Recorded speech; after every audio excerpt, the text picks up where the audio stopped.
তো তালা খুললা আয়া দেখছি সব আলমারি খোলা সুকেস খোলা। এরপরে ছেলেরে ফোন করছি, ফোন কইরা কইছি সব দিকে খোলা রে। এরপরে টাং টুং সব খোলা, বিছনা টিছনা সব এলোমেলো হইয়া রয়েছে। এরপরে আমি মালিক দিদির মোবাইল দিয়ে আমি ফোন করছি। এরপরে হ্যাঁ আইসে, হ্যাঁ রান্নাঘরের দরজা দিয়ে ঢুকে আসলো খাটের নিচে। এরপরে রান্নাঘরের দরজা দিয়ে জানলা ভাঙ্গা বাইরে যে টাকা লইল।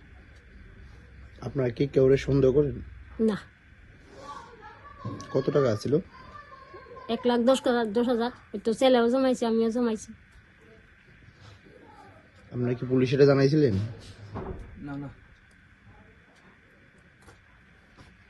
আপনি পুলিশরা জানাইবেননি?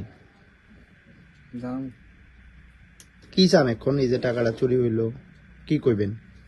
কব না তুমি না কইলে হইব নি, বই থাকলে তুমি কও।